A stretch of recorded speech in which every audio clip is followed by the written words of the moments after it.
은혜 받으실 하나님의 말씀은 요한 1서 5장 13절에서 21절까지의 말씀, 신약성경 393페이지, 394페이지에 있습니다. 하나님의 말씀을 읽는 자와 듣는 자와 그 가운데 기록하는 것을 깨닫고 지켜 행하는 자에게 하나님의 복이 임하실 줄 믿으시기를 바랍니다. 제가 봉독해 드리겠습니다. 내가 하나님의 아들의 이름을 믿는 너희에게 이것을 쓰는 것은 너희로 하여금 너희에게 영생이 있음을 알게 하려 함이라. 그를 향하여 우리가 가진 바 담대함이 이것이니 그의 뜻대로 무엇을 구하면 들으심이라. 우리가 무엇이든지 구하는 바를 들으시는 줄을 안즉 우리가 그에게 구한 그것을 얻은 줄을 또한 아느니라. 누구든지 형제가 사망에 이르지 아니하는 죄 범하는 것을 보거든 구하라. 그리하면 사망에 이르지 아니하는 범죄자들을 위하여 그에게 생명을 주시리라. 사망에 이르는 죄가 있으니 이에 관하여 나는 구하라 하지 않노라. 모든 불의가 죄로도 사망에 이르지 아니하는 죄도 있도다. 하나님께로부터 난 자는 다 범죄하지 아니하는 줄을 우리가 아노라. 하나님께로부터 나신 자가 그를 지키심에 악한 자가 그를 만지지도 못하느니라. 또 아는 것은 우리는 하나님께 속하고 온 세상은 악한 자 안에 처한 것이며, 또 아는 것은 하나님의 아들이 이르러 우리에게 지각을 주사 우리로 참된 자를 알게 하신 것과 또한 우리가 참된 자 곧 그의 아들 예수 그리스도 안에 있는 것이니 그는 참 하나님이시요 영생이시라. 자녀들아 너희 자신을 지켜 우상에게서 멀리하라. 아멘. 믿음의 확신을 가지라. 이런 제목으로 말씀을 나누고자 합니다. 요한 1서는요 거룩한 성도를 향한 하나님의 사랑에 대하여 선포하고 있어요. 그리고 이 하나님의 사랑을 받은 성도가 영원한 생명을 주신 예수 그리스도 안에서 서로 교제하고 또 진리의 말씀을 따라서 서로 사랑할 것을 강조하고 있는 성경이기도 합니다. 흔히 우리는요 하나님과 성도의 사랑을 부모 자식 간의 관계에 비유해서 설명합니다. 그리고 성도는요 또 서로가 사랑함으로써 그 사랑을 통해서 하나님의 사랑을 세상 가운데 나타내기도 하고요, 또 사랑함으로써 하나님을 향한 사랑을 증명할 수 있어야 된다고 합니다. 그런데 이 성도 간의 사랑을 가리켜서 성경은 형제 간의 사랑이다, 형제의 사랑이다 이렇게 표현하고 있는데요, 여러분 하나님의 사랑을 받은 성도는요 하나님을 사랑할 수 있어야 되고 또 형제를 사랑해야 되는 이유도 뭐예요? 하나님을 기쁘시게 하기 위해서입니다. 그런데요 우리가 생각해 봅니다. 사실 늘 느끼는 거예요. 친형제, 그러니까 피를 나눈 형제를 향한 사랑만이 아니라 사실은 부모 자식 간의 관계에서도 이 사랑하는 거, 그러니까 부모 자식 간의 관계 속에서의 사랑조차도 사실을 살아보니까 그렇게 간단하지가 않더라는 사실입니다. 여러분 과거에는 어땠습니까? 어느 가정이든 비슷할 것 같아요. 요즘엔 좀 다를 수도 있겠지만은 자녀들이 성장을 하면서 돈도 많이 벌고 성공하겠다 하는 목표를 갖게 되는데요, 이 성공의 목적 가운데 한 가지가 뭐였냐면 우리 부모님을 내가 모시고 행복하게 살겠다 이런 것이었어요. 왜 그랬을까요? 다른 거 없어요. 그냥 내 부모이기 때문에 그래서 당연하게 그렇게 생각하며 살아갔다라는 거. 그런데 어떻습니까? 크고 나면 달라져 버립니다. 부모이니까, 내 형제이니까, 나를 낳아주시고 나를 길러주셨으니까 그런 이유만으로는, 또 그런 이유만으로 다 되어야 돼요. 그런데 살다 보면은 그게 쉽게 되지 않는 게 우리 인생이더라는 겁니다. 여러분 왜 그렇게 된다고 생각하십니까? 사람의 모든 관계에서 자신의 책임을 감당하면서 또 그 관계를 유지하기 위해서는 무엇이 필요해요? 반드시 희생이라는 것이 필요하기 때문이라는 거. 그러다 보니까 단순히 내 부모라는 이유만으로도 또 내 형제라는 이유만으로는 무조건적인 희생의 관계가 유지되기가 힘들게 되어지더라는 겁니다.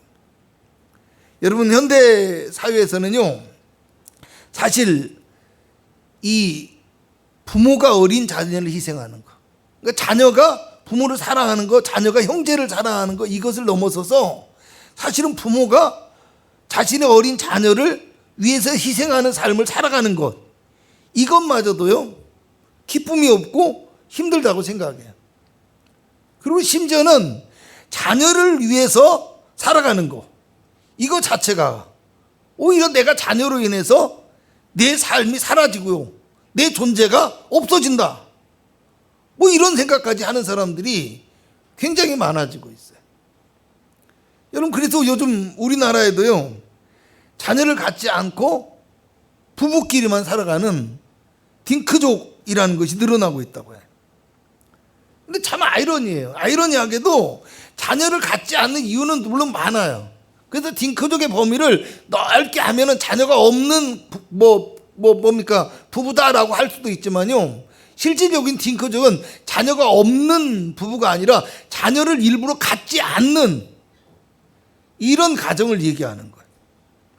그런데요, 자녀 때문에 희생하거나 아니면 자신의 삶에 어떤 방해가 되고 자신의 삶을 빼앗기는 것은 싫다고 하는데요, 신기하게도 사람들이 반려동물은 또 정성껏 키운다고 합니다. 참 그런 마음은 도대체 어디에서 비롯된 것인지. 그렇잖아요. 객관적인 시각에서 제가 보면요, 오히려 아이를 키우는 것보다 반려동물을 키우는 게 더 힘든 것 같아요. 더 많은 희생, 더 많은 고통이 따르고 더 많은 피해 같은 것도 발생하게 돼요. 근데 이런 것들은 또 열심히 하면서 자녀를 위해서 희생하는 건 싫고, 그러니까 그냥 자녀를 갖지 않겠다, 의구심이 들 수밖에 없는 현상입니다. 여러분, 자녀가 연로한 부모를 모시거나 도움을 주면서 왜 이렇게 힘들어할까요? 그 이유가 무엇일까요? 또 반대로 부모가 자녀를 위해서 살아가고 있는데 그것이 기쁘지 않고 너무 힘들기만 한 이런 이유는 무엇이라고 생각하시는지. 물론 그냥 살아가는 것 자체가 힘들기 때문이다, 이렇게 생각하고 말할 수도 있습니다. 그런데 사실은 과거보다 삶의 질은요 더 많이 좋아졌어요. 우리의 삶의 생활 환경 너무 편해졌어요. 살아갈 방법 무수하게 많아졌습니다. 정말 사실 저 어릴 때만 하더라도요, 시골 같은 데서는 살아갈 방법이 없어요. 면해요, 면해. 뭘 하고 어떻게 먹고 살아야 될지, 그런 사람들이 많았다라는 겁니다. 근데 오히려 오늘날은 어때요? 모든 사람들에게 삶의 기회가 굉장히 많이 주어지고 있는, 어떻게 보면 더 나은 조건과 더 나은 환경 속에서 살아가고 있다는 겁니다. 그런데 왜 사람들은 더 힘들어하고 더 많은 사람들이 정신적인 고통을 호소하기도 하고요, 삶의 의욕을 잃어버리거나 아니면 때로는 스스로 삶을 포기해버리기까지 하는 그런 안타까운 현상들이 발생하고 있는지, 그걸 생각해 보자는 거. 물론 여러 가지 많은 이유가 있을 수도 있겠지만요, 그 중에 한 가지를 꼭 꼽는다라고 한다면 미래에 대한 희망이 없고요, 더 나아질 것이라는 확신을 가지고 있지 않기 때문이라는 겁니다. 희망이 없고 확신이 없으니까 불안과 염려가 마음을 지배하게 되어집니다. 그리고 그로 인해서 어떤 삶에 대한 두려움, 어떤 문제에 대한 공포심, 이런 것들을 느끼면서 살아가게 되어지고요, 그러다 보니까 늘 삶에서 내가 피할 곳, 안전하게 숨을 곳, 이런 것만 찾고 다니는 연약하고 무능한 존재로 우리가 전락해 버리게 되더라는 겁니다. 그래서 많은 사람들이 하나님의 창조의 섭리를 거부합니다. 그리고 나름대로의 원칙을 이야기하면서 무엇을 주장합니까? 어떤 개인으로서, 인간으로서 자유와 행복을 주장해요. 근데 사실은 그 이면을 보면 두려움을 이기지 못하는 자신을 감추려고 하는 거예요. 그래서 스스로 자신의 삶을 합리화하고요, 자신의 선택에 대해서 정당함을 주장한다라는 겁니다. 여러분, 조금 제가 직설적이고 과장되거나 아니면 과격한 표현으로 느껴질 수도 있어요. 그런데 이것을 조금 더 확장해서 우리의 모든 삶과 우리의 믿음 생활에 연관지어서 생각을 해보았으면 합니다. 여러분, 왜 이렇게 우리의 삶이 힘들고 고통스럽게만 느껴지는 것일까요? 주변과 환경을 아무리 둘러봐도 희망이 보이지 않는다고 생각하기 때문입니다. 왜 이렇게 우리가 믿음을 가지고 살아가는 것이 힘들고 어렵게만 느껴지는 것일까요? 우리가 가진 믿음에 대한 확신이 없는 거예요. 그리고 우리의 믿음의 결과를 내 스스로가 확신하지 못하기 때문에 그런 현상들이 발생하고 있다는 겁니다. 여러분, 삶의 희망을 가지고 살아가는 것, 그리고 자기 삶에 대한 확신을 가지고 살아가는 것, 이 삶의 희망과 확신이라는 것은요, 사실은 죽음 앞에서도 사람을 움직이게 하는 힘이 있고요, 그리고 죽음조차도 꺾을 수 없고 흔들리지 않는 어떤 인간의 의지와 능력을 발휘하게 만들어주는 거예요. 이 삶의 희망과 확신이라는 것이. 그런데 오늘날 많은 사람들이 더구나 하나님을 바라보고 믿음으로 살아가고 있다는 그리스도인들조차도 믿음의 확신과 믿음의 희망을 가지고 살아가지 못하고요, 오히려 절망적으로 세상을 바라보고 비관적인 생각 속에서 살아가는 이런 안타까운 모습이 있기 때문에 어떻습니까? 살면서 삶의 소망과 삶의 기쁨을 누리지 못하고요, 늘 두려움과 걱정 속에서 살아가고 있더라는 것입니다. 여러분, 본문 앞에 나와 있는 요한일서 5장 4절을 보면요, 무릇 하나님께로서 남자마다 세상을 이기느니라. 세상을 이기는 승리는 이것이니 우리의 믿음이라고 말씀합니다. 참된 그리스도인이라면 세상을 이길 수 있는 믿음이 능히 있어야 하는데 우리에게 믿음을 주시는 예수님을 바라보지 못하는 거예요. 그리고 눈에 보이는 세상만 자꾸 바라보기 때문에 그냥 환경 속에서 무너져버리고 환경 속에서 절망해버리는 연약한 모습이 되어지더라는 말입니다. 이어지는 5장 5절을 보면 예수께서 하나님의 아들이심을 믿는 자가 아니면 세상을 이기는 자가 누구냐고 말씀합니다. 여러분, 하나님의 아들이신 예수 그리스도, 죄와 사망을 이기시고 세상을 정복하신 예수님을 바라보는 이 믿음만이 우리가 세상을 이길 수 있는 힘이 되고 능력이 될 수 있다라는 말입니다. 여러분, 사도 요한은요, 이 요한 일서를 통해서 성도를 미혹하고 우리의 믿음을 무너뜨리고 빼앗으려고 하는 이단과 적 그리스도에 대해서 경계하고 있습니다. 그러면서 영원하신 생명과 영원한 빛이 되신 예수님 안에 온전히 거할 수 있어야 된다고 얘기하고요, 그리고 주님의 계명의 말씀을 실천하고 형제를 사랑하며 의를 행하는 믿음의 사람이 될 수 있어야 된다, 이렇게 말씀하고 있습니다. 그리고 오늘 본문 13절에 요한일서 전체의 결론과 같은 말씀을 주고 계시는데요, 내가 하나님의 아들의 이름을 믿는 너희에게 이것을 쓰는 것은 너희로 하여금 너희에게 영생이 있음을 알게 하려 함이라, 이렇게 말씀합니다. 너희에게 영생이 있다는 것을 너희가 알아야 한다라고 얘기합니다. 그러니까 이 땅에서의 삶이 끝이 아니라 죽음조차도 막을 수 없는 영원한 생명이 그리스도로 말미암아 오늘 믿음의 사람들에게 주어졌다라는 거, 그것을 우리가 알아야 된다라는 거.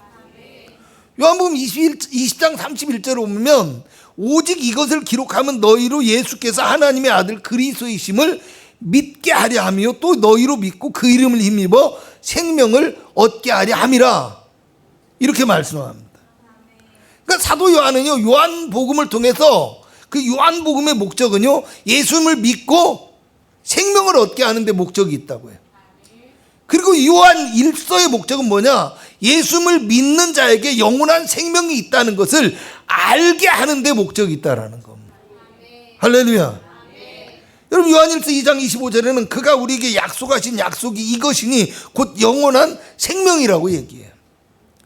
요한일서 5장 11절에서 12절에는 또 증거는 이것이니 하나님이 우리에게 영생을 주신 것과 이 생명이 그의 아들 안에 있는 그것이니라.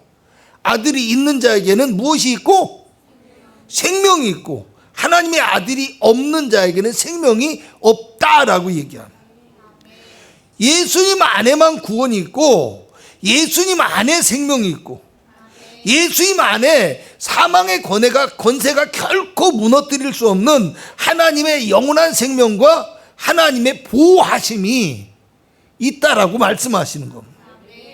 특별히 오늘 본문 말씀에는요, 알다라는 단어가 무려 짧은 구절 속에 7번이나 나옵니다. 그리고 그 중에 6번이 이 알다라는 말이 똑같은 단어예요. 똑같은 단어. 여러분, 알다, 안다, 이 말의 의미를요, 우리가 좀 사전적으로 알면 여러 가지 측면에서 살펴보게 되어지면요, 첫 번째로는 어떤 지식이나 정보를 통해서 우리가 눈으로 보거나 그래서 알게 되어지는 시각적이고 지식적인 알미라는 것이 있어요. 그죠? 그냥 아는 거예요, 아는 거. 두 번째로 알미라고 할 때 어떤 것이냐, 경험이나 판단에 의해서 믿음을 가지고 확신하게 되는 신뢰적인 면에서의 알미 있어요. 그러니까 내가 알아 라고 하는 것은 뭐예요? 믿어도 된다라는 거예요. 어떤 말은 나 그 사람 알아, 믿어도 된다는 말이에요. 그죠? 세 번째로는요, 어떤 일을 할 수 있는 능력이나 소양적인 면, 능력과 소양적인 면에서 알미라는 거예요. 그거 내가 알아, 걱정하지 마. 무슨 얘기예요? 내가 할 수 있다라는 거예요. 충분히 가능하다는 얘기예요. 여러분, 본문에 나오는 이 안다라는 단어의 본래적인 뜻도 그래요. 보다, 알다라는 뜻이 있고요, 그 다음에는 깨닫다, 느끼다, 확신한다라는 의미로 사용되어지는 단어입니다. 그냥 아는 것을 넘어서 진정한 관계를 통해서 알고 확신하고 믿는다, 이런 의미라는 거예요. 여러분, 앞에서 안다라고 한 말에 모든 것을 다 포함하고 있는 단어가 오늘 성경 속에서 나와 있는 안다라는 말이라는 겁니다. 이것을 우리에게 적용해 본다면, 목사님의 설교를 듣고 성경 공부를 하고 또 우리가 성경을 읽고 다른 사람들이 여러 가지 이야기를 들어서 아는 것처럼, 그냥 아는 것처럼, 교회 다니는 사람은 다 아는 것처럼 지식과 정보적으로 알 뿐만 아니라요, 내가 믿음을 갖게 되어서 하나님을 신뢰하고 그 말씀을 믿고 확신하게 되므로 우리가 믿음의 축복과 능력을 가지고 살아가는 거. 할렐루야. 세상을 이기기도 하고 믿음을 지키기도 하고 믿음으로 살아갈 수 있는 이 모든 거, 이것을 알미라고 표현할 수 있다는 겁니다. 그냥 교회 다니니까 안다, 이런 것이 아니에요. 믿음의 눈이 떠져서 주님을 만나고 믿음의 길에 들어설 수 있게 되었다라는 겁니다. 그래서 우리가 흔히 신앙생활 가운데 사는 말 가운데 이런 게 있어요. 뭐가 있냐면, 온전한 믿음을 가져야 돼요. 그러면 주님을 알아야 된다고 해요. 말씀을 알아야 된다라는 거예요. 그래야 신앙도 성장하고 바르게 살아간다라는 거예요. 반대로 바른 믿음의 길에서 서지 못하는 사람을 보게 되어져요. 문제가 발생하고 시험이 들고 그리고 교회를 멀리하고 이런 사람들이 생기면 뭐라고 해요? 교회를 다녔지만 하나님을 모르기 때문이고 말씀을 몰라서 그렇다라고 얘기해요. 할렐루야. 알아야 된다라는 게 바로 그런 뜻이라는 겁니다. 여러분, 14절에서 15절에는 그를 향하여 우리가 가진 바 담대함이 이것이니 그의 뜻대로 무엇을 구하면 들으심이라. 우리가 무엇이든지 구하는 바를 들으시는 줄을 안즉 우리가 그에게 구한 그것을 얻은 줄을 또한 아느니라고 말씀합니다. 그러니까 우리가 구하면 하나님께서 들으시고 또 우리가 구하는 바를 하나님께서 주실 것을 알기 때문에 우리가 담대함을 가지고 살아갈 수 있다는 겁니다. 걱정과 두려움 속에서 염려하고 그렇게 살아가는 것이 아니라 어려운 환경 속에서도 보다 더 담대하게, 그잖아요. 신앙을 실천하면서도 두려워하지 않고 보다 더 용기 있게 나아갈 수 있게 되어진다는 겁니다. 또 뭐요? 그런 믿음 있기 때문에, 확신과 알미 있기 때문에 하나님의 뜻을 따라서 살아갈 수 있는 믿음의 능력과 확신이 있는 삶을 살아가게 되어진다는 거예요. 그러니까 여기서 보면 그의 뜻대로 무엇을 구하면 들으심이라 그랬잖아요. 근데 사실은 그의 뜻대로 무엇을 구하면 들으심이라, 이게 그의 뜻대로 구한다라는 것이 조건적으로 우리에게 들릴 수도 있지만요, 반대로 우리가 믿음을 가지고 있기 때문에 우리가 구하는 모든 것들이 그의 뜻을 따라서 그의 말씀을 붙들고 기도하게 되어지는 겁니다. 아멘. 하나님과의 온전한 믿음의 교제가, 그 관계가 이루어지게 된다라는 겁니다. 여러분 18절을 보면요, 하나님께서 나신 자가 그를 지키시며 악한 자가 그를 만지지도 못한다라고 말씀합니다. 세상의 죄악과 모든 유혹으로부터 하나님께서 우리를 지키시며 보호해 주실 것을 알고 우리가 확신하며 살아갈 수 있어야 된다라는 거. 또 20절에는 그리스도께서 우리에게 하나님을 알게 하실 뿐만 아니라 뭐요? 참 하나님이시며 영원한 생명이신 예수님 안에 우리가 거하게 만들어 주실 것이라고 말씀합니다. 여러분, 오늘 우리가 믿음의 길에서 우리를 벗어나게 만드는 세상과 원수 마귀의 간계를 물리치고 믿음의 승리를 얻는 삶을 살아가기 위해서는 주님을 우리가 온전히 알고 주님을 확신할 수 있는 믿음의 사람이 될 수 있어야 된다 라는 사실을 기억할 수 있기를 바랍니다. 그러므로 오늘 우리는요, 하나님께서 예수 그리스도를 믿음으로 말미암아 주시는 영원한 구원과 영원한 생명에 대한 확신을 가지고 살아갈 수 있어야 된다 라는 사실을 기억하시기 바랍니다. 또 우리가 믿음과 담대함을 가지고 기도할 때 하나님께서 반드시 우리에게 응답하실 것이라는 기도의 응답에 대한, 아멘, 그 확신을 가지고 살아가실 수 있기를 바랍니다. 또 우리를 지키시며 인도하시며 그리스도 안에서 우리를 안전하게 거하게 만들어 주심으로 우리를 하나님께서 붙들어 주실 것이라는 하나님의 함께 하심과 하나님의 보호하심에 대한 확신을 우리가 가지고 있으므로 어떠한 환경과 어떠한 형편 가운데서도 조금도 두려워하거나 흔들림 없이 견고한 믿음의 길을 걸어가게 되어지므로 오늘 우리가 하나님의 축복과 언약이 우리 가운데 이루어지는 놀라운 역사를 경험하며 살아갈 수 있는 우리 모두가 되실 수 있기를 주님의 이름으로 축복합니다. 기도합니다. 오늘 우리의 믿음과 오늘 우리의 삶이 더욱 견고하며 흔들리지 않고 두려워하거나 걱정하지 않으며 분명한 믿음의 확신을 가지고 온전한 믿음의 길을 걸어갈 수 있는 하나님의 존귀한 자녀가 되게 하여 주시옵소서. 세상은 힘들고 세상은 어렵게 보일지라도 오늘 우리가 주님을 바라봄으로 소망이 있게 하여 주시고 주님 안에 거하는 성령의 사람이 되게 하여 주시어서 주님 안에 있는 하나님의 놀라운 권능이 우리를 통해서 임하게 되어지는 복되고 능력 있는 성도가 되게 하여 주시옵소서. 오늘 우리가 가지고 나온 문제와 어려움과 기도의 제목이 있습니다. 주여 기억하여 주옵시고 응답하여 주옵시며 문제를 해결하여 주옵시고 육체 질병을 고쳐 주옵시며 삶을 인도하여 주시어서 하나님의 평강과 기쁨과 축복과 능력이 가득한 복된 은혜의 삶이 되게 하여 주시옵소서. 예수님의 이름으로 기도합니다. 아멘.